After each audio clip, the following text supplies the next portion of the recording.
Hello friend, नमस्कार। मैं आपके अपने channel all exams GK with Vipin में आपका स्वागत करता हूं। दोस्तों, उम्मीद करता हूं कि आपकी पढ़ाई लिखाई बहुत अच्छे से चल रही होगी।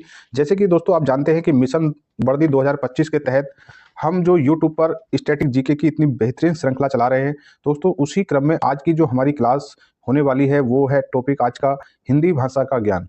जी हाँ, हिंदी भाषा के ज्ञान से संबंधित जितने भी क्वेश्चंस परीक्षाओं में बन सकते हैं और जितने भी क्वेश्चंस बने हैं, आज हम उन सभी को ध्यान में रखते हुए दोस्तों अपनी इस क्लास को स्टार्ट करने वाले हैं। देखिए, ये क्लास जो है एसएससी, जीडी, यूपीपी, रेलवे के साथ साथ अन्य प्रतियोगी परीक्षाओं के लिए भी महत्वपूर्ण होने वाली है। ठीक है, तो देखिए जो हमारी जो टॉपिक है हिंदी भाषा का ज्ञान, देखिए दोस्तों इन सभी टॉपिक्स की एक प्ले लिस्ट बनी हुई है।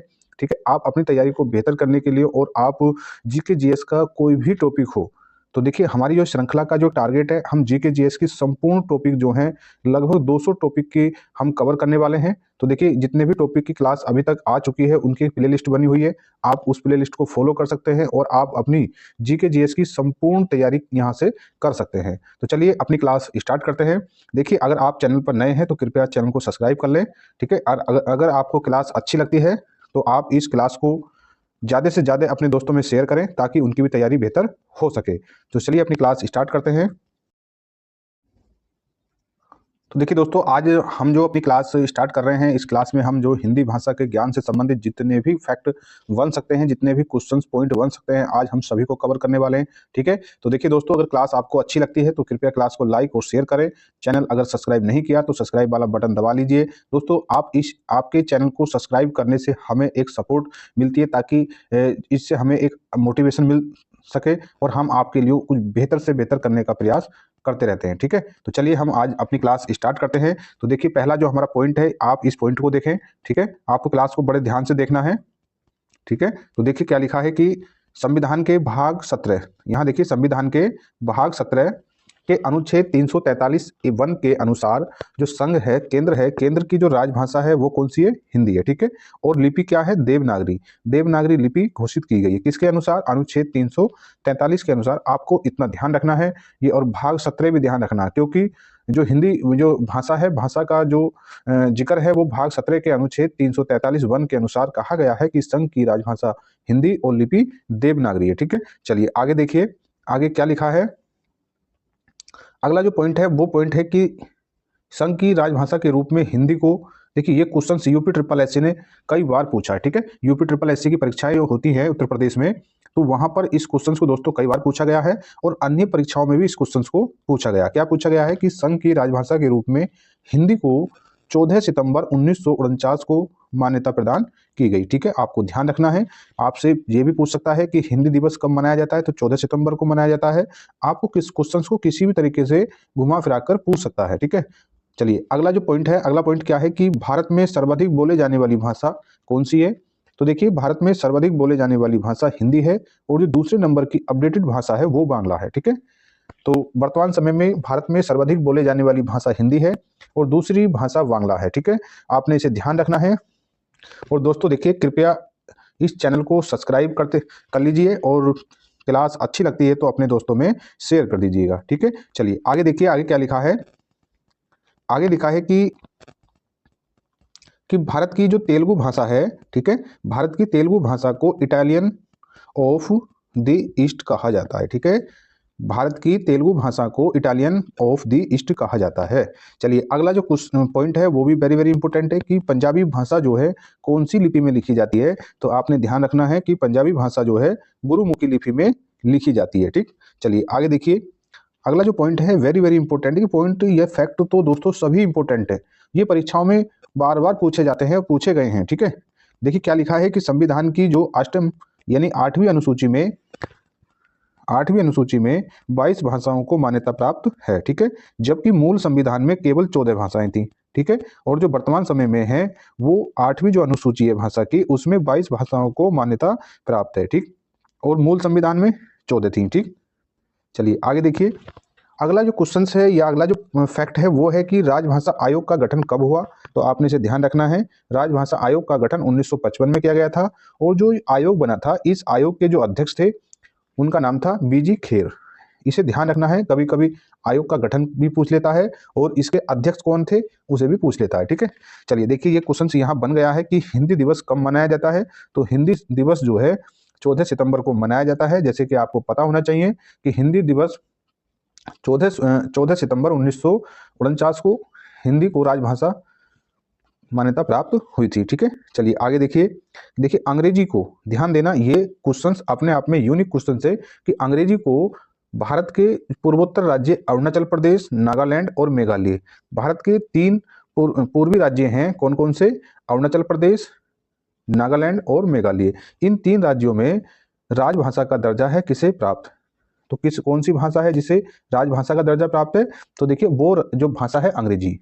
आपने ध्यान रखना है कि अंग्रेजी को अरुणाचल प्रदेश, नागालैंड और मेघालय में राजभाषा का दर्जा प्राप्त है। ठीक है, चलिए अगला पॉइंट देखिए। आगे क्या है कि आपने देखना है कि आगे क्या है। आगे है कि देखिए आगे है कि जो भारत के प्रथम राष्ट्रीय कवि, ठीक है, भारत के राष्ट्रीय कवि कौन है? तो उनका नाम है मैथिली शरण गुप्त। ठीक है, जो मैथिली शरण गुप्त हैं भारत के राष्ट्रीय कवि हैं। ठीक है, आधुनिक युग का तुलसी कहा जाता है। किसे कहा जाता है? मैथिली शरण गुप्त को आधुनिक युग का तुलसी भी कहा जाता है। इसे भी पॉइंट को आपको ध्यान रखना है। ठीक है, चलिए आगे देखिए। आगे लिखा है कि हिंदी विषय पर प्रथम पुरस्कार पाने वाले व्यक्ति कौन है? यानी कि हिंदी विषय पर प्रथम ज्ञानपीठ पुरस्कार पाने वाले व्यक्ति कौन है? तो देखिए हिंदी साहित्य का जो ज्ञानपीठ पुरस्कार है, हिंदी साहित्य का जो ज्ञानपीठ पुरस्कार पाने वाले प्रथम व्यक्ति, उनका नाम है सुमित्रा नंदन पंत। ठीक है, क्या नाम है? सुमित्रा नंदन पंत है।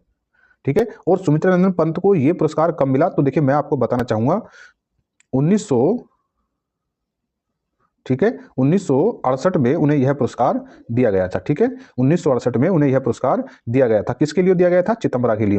तो देखिए ये जो क्वेश्चंस है UPSSC ने कई बार इस क्वेश्चंस को पूछा है कि हिंदी साहित्य का प्रथम ज्ञानपीठ पुरस्कार किसे दिया गया? सुमित्रा नंदन पंत को दिया गया। किसके लिए दिया गया? चितंबरा के लिए दिया गया। और कब दिया गया? 1968 में। ठीक है, चलिए आगे देखिए। आगे क्या लिखा है कि आधुनिक युग की मीरा के रूप में किसे जाना जाता है? तो आधुनिक युग की मीरा के रूप में महादेवी वर्मा को जाना जाता है। ठीक है, आधुनिक युग की मीरा के रूप में महादेवी वर्मा को जाना जाता है तथा भारतीय आत्मा के रूप में माखनलाल चतुर्वेदी को जाना जाता है। ठीक है, चलिए आगे देखिए। आगे क्या लिखा है कि संस्कृत व्याकरण के जनक किसे माना जाता है? तो जो संस्कृत व्याकरण के जनक के रूप में पाणिनि को माना जाता है या थे। देखिए पूरी तरह से लिखा है कि संस्कृत व्याकरण के जनक कौन थे? तो संस्कृत व्याकरण के जनक पाणिनि थे। ठीक है, चलिए आगे देखिए। आगे है कि संसार का सबसे बड़ा महाकाव्य। आप देखिए सभी फैक्ट इतने इंपॉर्टेंट है दोस्तों, आपको इनकी महत्वपूर्णता को जानना चाहिए कि ये कितने महत्वपूर्ण हैं। क्योंकि आपने देखा होगा जब आप PYQ या प्रैक्टिस सेट लगाते हैं तो वहाँ ये क्वेश्चंस आपको देखने को बिल्कुल एज इट इज यहाँ से मिल जाते हैं। ठीक है, तो क्या लिखा है कि संसार का सबसे बड़ा महाकाव्य कौन सा है? तो संसार का सबसे बड़ा महाकाव्य महाभारत है। ठीक है, महाभारत संसार का सबसे बड़ा महाकाव्य है। ठीक है, थोड़ा कंपेयर करना।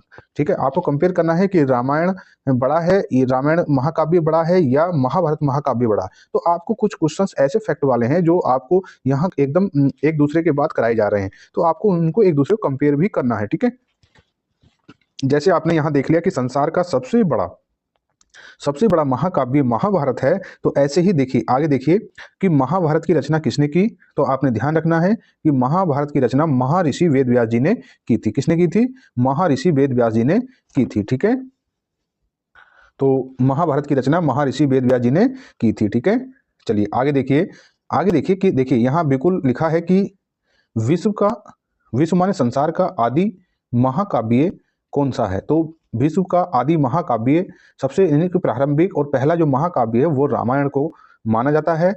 ठीक है, अब चलिए अब जो आदि कवि किसे कहते हैं? तो आदि कवि वाल्मीकि को माना जाता है।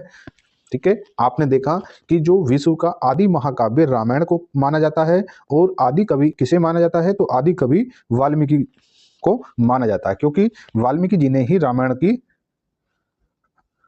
रचना की थी। ठीक है, यानी कि रामायण को वाल्मीकि जी ने ही लिखा था। और कौन सी भाषा में लिखा था? देखिए ये क्वेश्चन यहाँ आ भी गया है कि रामायण जो है मूलतः है संस्कृत भाषा में लिखी है, ठीक है। और जो रामचरितमानस है, रामचरितमानस अवधी भाषा में लिखी है। और देखिए रामचरितमानस को किसने लिखा, तो देखिए रामचरितमानस को तुलसीदास जी ने अवधी भाषा में लिखा है, जबकि रामायण को मूलतः वाल्मीकि जी ने संस्कृत भाषा में लिखा है, ठीक है।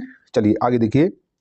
अब देखिए जो हिंदी का, आपने वहां तो देखा कि जो संस्कृत का महाकाव्य कौन सा है, सबसे बड़ा महाभारत, और आदि महाकाव्य रामायण संस्कृत का, ठीक है। जैसे ही रामचरितमानस को आपको पता है कि अवधी भाषा में लिखी गई है, ठीक है, ऐसे ही हिंदी का, देखिए ये क्वेश्चन भी कई बार परीक्षा में पूछा गया है कि हिंदी का बड़ा महाकाव्य कौन सा है, तो हिंदी का बड़ा महाकाव्य पृथ्वीराज रासो है, ठीक है। इस पृथ्वीराज रासो की रचना किसने की, चंद्रबड़ दाई ने की थी, ठीक है। चलिए आगे देखिए, हिंदी भाषा का संबंध किससे है, तो हिंदी भाषा का संबंध जो है इंडो यूरोपियन से संबंधित है, यानी कि जो हिंदी भाषा है वो इंडियन और यूरोपियन से मिली जुली भाषा है, ठीक है। यानी कि जो हमारी जो भाषा शैली है वो अंग्रेज यानी यूरोप से मिलती जुलती है, ठीक है। चलिए आगे देखिए, कालिदास, जो कालिदास भारत का शेक्सपियर कहलाते हैं, ठीक है। जो कवि कालिदास थे उन्हें भारत का शेक्सपियर कहा जाता है, ठीक है। चलिए आगे देखिए, आगे क्या लिखा है कि जो सुमित्रा नंदन पंत को सुकुमार कवि भी कहलाते हैं, ठीक है। सुमित्रा नंदन पंत सुकुमार कवि कहलाते हैं। इनके द्वारा ही चितंबरा की रचना की गई थी और चितंबरा के लिए ही उन्हें हिंदी साहित्य का ज्ञानपीठ पुरस्कार 1968 में मिला था, प्रथम हिंदी साहित्य का ज्ञानपीठ पुरस्कार, ठीक। चलिए आगे देखिए, विश्व की सबसे प्राचीन भाषा कौन सी है, तो दोस्तों मैं बताना चाहूंगा, ठीक है। तो देखिए विश्व की सबसे प्राचीन जो भाषा है उसका नाम है सुमेरियन, ठीक है। कौन सी भाषा है, सुमेरियन, ठीक है। चलिए आगे देखिए, केंद्रीय अंग्रेजी, ध्यान देना है, ये क्वेश्चन भी कई बार पूछा गया है, केंद्रीय अंग्रेजी एवं विदेशी भाषा संस्थान कहाँ है, तो हैदराबाद में है, इसे आपने ध्यान रखना है, ठीक है। केंद्रीय अंग्रेजी भाषा और विदेशी भाषा संस्थान हैदराबाद में है, जबकि ध्यान देना, जबकि इंस्टीट्यूट ऑफ एडवांस स्टडीज कहाँ है, तो शिमला में, ठीक है। चलिए आगे देखिए, आगे है कि अगला जो क्वेश्चन है कि भारत में आधुनिक शिक्षा के जन्मदाता किसे कहा जाता है, तो भारत में आधुनिक शिक्षा के जो जन्मदाता हैं वो जो है चार्ल्स ग्रांट को माना जाता है, ठीक है, ठीक है। भारत में आधुनिक शिक्षा के जन्मदाता जो हैं वो चार्ल्स ग्रांट को माना जाता है, ठीक है। चलिए आगे देखिए, आगे क्या है कि भारत का ऑस्टिन किसे कहा जाता है, तो भारत का जो ऑस्टिन है वो नागा अर्जुन को कहा जाता है। और जो कलम का सिपाही किसे कहा जाता है, तो मुंशी प्रेमचंद को कलम का सिपाही कहा जाता है, ठीक है। चलिए आगे देखिए, हिंदी में जो अशुलिपि के जन्मदाता कौन है, तो हिंदी में अशुलिपि के जन्मदाता राधे लाल द्विवेदी हैं, ठीक है। कौन है, जो है राधे लाल द्विवेदी हैं, ठीक है। चलिए आगे देखिए, आगे क्या है कि जो प्रथम हिंदू विधि निर्माता कौन है, तो प्रथम हिंदू विधि निर्माता मनु है, ठीक है। ये क्वेश्चन भी पता नहीं कितनी बार परीक्षाओं में पूछा गया है, ठीक है। चलिए आगे देखिए, आगे क्या है कि देश का प्रथम विश्वविद्यालय कौन सा है, तो देश का प्रथम विश्वविद्यालय नालंदा विश्वविद्यालय है, जिसकी स्थापना गुप्त शासक कुमार गुप्त ने की, ठीक है। कुमार गुप्त प्रथम ने कब की, 450 ईस्वी में। आपको ध्यान रखना है कि देश का प्रथम, ये पूछा जाता है परीक्षाओं में, ठीक है। तो देश का प्रथम विश्वविद्यालय नालंदा विश्वविद्यालय है, जिसकी स्थापना गुप्त शासक कुमार गुप्त प्रथम ने 450 ईस्वी में की थी, ठीक है। देखिए मैं आपको बताना चाहूंगा कि आज के परिप्रेक्ष्य में आप कह सकते हैं कि देश का प्रथम विश्वविद्यालय नालंदा विश्वविद्यालय है, परंतु जब हमारे देश का बंटवारा नहीं हुआ था उससे पहले अगर हम कहें कि जो देश का प्रथम विश्वविद्यालय जो था वो तक्षशिला विश्वविद्यालय था, ठीक है। और जो वर्तमान में तक्षशिला विश्वविद्यालय है वो इस टाइम पाकिस्तान के एरिया में है। इस प्रकार अब ये क्वेश्चन बन जाता है कि देश का प्रथम विश्वविद्यालय नालंदा विश्वविद्यालय है, जो भारत के बिहार राज्य में स्थित है, ठीक है। इसकी स्थापना गुप्त शासक कुमार गुप्त प्रथम ने की थी, कब की थी, 450 ईस्वी में किया था, ठीक है। चलिए आगे देखिए, आगे क्वेश्चन है कि, ठीक है, आगे क्वेश्चन जो है ये भी काफी इंपॉर्टेंट क्वेश्चन है, यहाँ से परीक्षा में प्रश्न बनते हैं कि विक्रमशिला विश्वविद्यालय की स्थापना किसने की थी, तो विक्रमशिला विश्वविद्यालय की स्थापना धर्मपाल ने की थी, और कब की थी, 9वीं सदी में की थी, ठीक है। तो विक्रमशिला विश्वविद्यालय की स्थापना पाल वंश के शासक धर्मपाल ने की थी और 9वीं सदी में की थी, ठीक है। देखिए पाल वंश की स्थापना गोपाल ने की थी, ठीक है, और धर्मपाल जो है पाल वंश का जो काफी प्रतापी राजा रहा है, ठीक है। चलिए आगे देखिए कि अगला जो पॉइंट है वो है कि प्रथम हिंदी सम्मेलन भारत में 1975 में कहाँ हुआ, नागपुर में, ये भी पूछा गया है। ठीक है, और देखिए आज की क्लास का दोस्तों लास्ट क्वेश्चन से वेरी वेरी इंपॉर्टेंट क्वेश्चन है कि वेटिकन सिटी जो है विश्व की सबसे छोटा जो देश है, वेटिकन सिटी जो है विश्व का सबसे छोटा देश है। और देखिए छोटा होने के साथ साथ इसमें विश्व में जितनी भी मान्यता प्राप्त भाषाएं हैं वो सभी इसी में बोली जाती हैं। ठीक है, इस क्वेश्चन की अपनी महत्वपूर्णता इसलिए है कि ये विश्व का सबसे छोटा देश है और छोटा होने के साथ साथ विश्व में जितनी भी भाषाएं बोली जाती है वो सभी भाषाएं इस देश में बोली जाती हैं। ठीक है, वो सभी सभी जो भाषाओं को यहाँ पर मान्यता प्राप्त है। तो देखिए दोस्तों, मैं जितने भी भाई बहन इस प्रतियोगी परीक्षाओं की तैयारी करते हैं, अगर उन्हें हमारा कंटेंट अच्छा लगता है तो कृपया एक लाइक वाला बटन दबाइए और अपनी इस क्लास को ज़्यादा से ज़्यादा अपने दोस्तों में शेयर करें।